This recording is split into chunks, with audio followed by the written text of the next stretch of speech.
My friend, now I am going to start the 12th standard first chapter mathematical logic.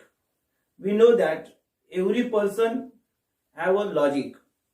Every city just like Mumbai, Pune, पुण्यामध्ये एक logic असणार आहे. पुण्याचं एक specific logic आहे. मुंबईमध्ये एक स्पेसिफिक लॉजिक आहे.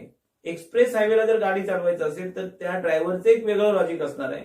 आणि जर एखाद्या खेड्यातील रस्त्यामधून जर गाडी चालवायची असेल तर तिथलं एक वेगळं लॉजिक असणार आहे. Different type of logics. आता आपल्याला बघायचं आहे what is the mathematical logic. Maths हा सब्जेक्ट काही विद्यार्थ्यांना खूप क्रिटिकल वाटतो, काहींचा खूप इंटरेस्टिंग सब्जेक्ट असतो. आता आपल्याला एका नवीन दुनियेमध्ये प्रवेश करायचा आहे ज्यामध्ये आपल्याला बघायचं आहे प्रॉपर मॅथ्सचं लॉजिक काय आहे. आता मॅथ्सचं logic that is the related to sentence, म्हणजे mathematical logic related to sentence or statement महत्वाचं आहे. तर पहिल्यांदा बघूया आपण various type of sentence. Various type of sentence. First, the types of sentence are declarative sentence, imperative sentence, exclamative sentence, and interrogative sentence. Declarative sentence. Declarative sentence means assertive. Give a information, specific information that is true or false. Means Raigad is a fort. Raigad हा एक किल्ला आहे, रायगड एक गड आहे. ही एक त्याची information आहे. ती खरी आहे की खोटी आहे ते नंतर बघू, पण ती एकतर खरी असेल किंवा खोटी असेल. That is declarative sentence. Next, imperative sentence. Just order और request. Please give me water, मला पाणी द्या, ही काय आहे, रिक्वेस्ट आहे. सिट डाऊन ही एक ऑर्डर आहे. अशा टाइपचे जे सेंटेन्स आहेत त्या सेंटेन्सला आपण इम्परेटिव्ह सेंटेन्स म्हणतो. नंतर राहील exclamatory sentence. Exclamatory sentence logically तुम्ही सिम्बॉल्सने पण एक्सप्रेस करू शकता किंवा तुम्हाला लगेच आयडेंटिफाय होतील. But exclamatory sentence means reaction. Just like oh my god, अचानक गाडी येते, मी ओरडतो ओ माय गॉड, ही रिॲक्शन झाली and that is exclamatory sentence. कधी कधी अगदी झुरळ असतं पण एखादी लेडी खूप मोठ्या भाऊ बापरे जसं क्रोकोडाईल आल्यासारखं ओरडेल, दॅट इज रिॲक्शन. ती त्याची त्या पर्सन वाईज रिॲक्शन असेल. That is exclamatory sentence. And last, interrogative sentence means question. म्हणजे जर what is your name, that is interrogative sentence. म्हणजे हे पहिल्यांदा तुम्हाला क्लिअर असायला पाहिजे की सेंटेन्सचे टाइप्स काय आहेत. Very important point. Sentence, the type of sentence, declarative sentence, imperative sentence, exclamatory sentence, and interrogative sentence. Now we have entered in statement. आता आपल्याला बघायचं आहे, मी प्रवेश करतोय स्टेटमेंट मध्ये, आणि स्टेटमेंट हा वर्ड मॅथमॅटिकल लॉजिक साठी सर्वात महत्वाचा शब्द आहे. Very important word. See here, declarative sentence is statement. Declarative sentence is statement. Imperative sentence is not statement. Exclamatory sentence is not statement. And interrogative sentence is not statement.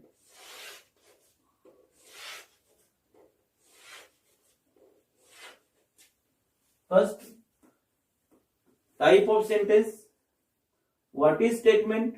First, we know that that is very important. Declarative sentence, only declarative sentence is statement.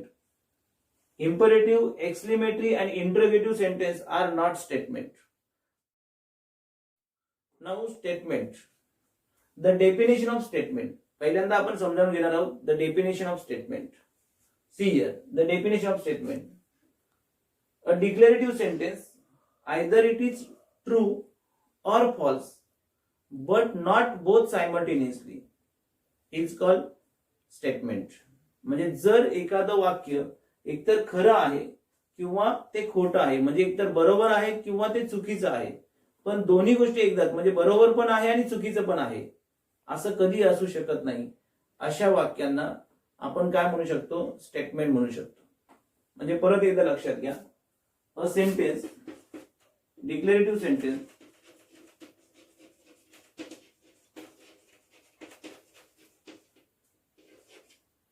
either it is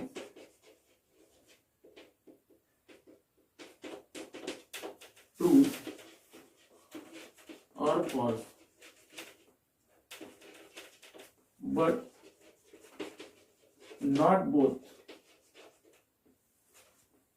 That is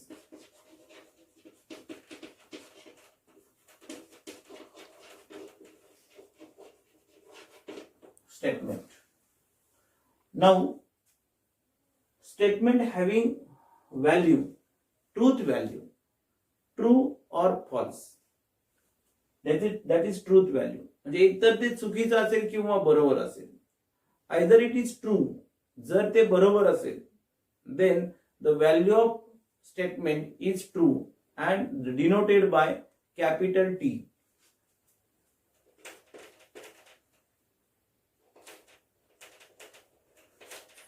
And if the statement is wrong, means false, then that is truth value is F and denoted by capital F.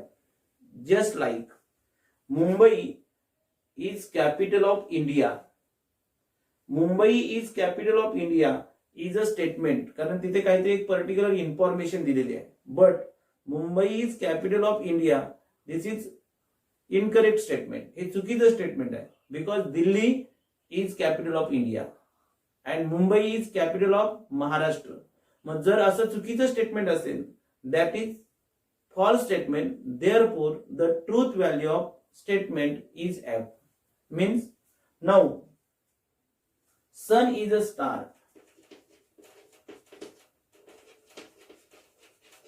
Sun is a star.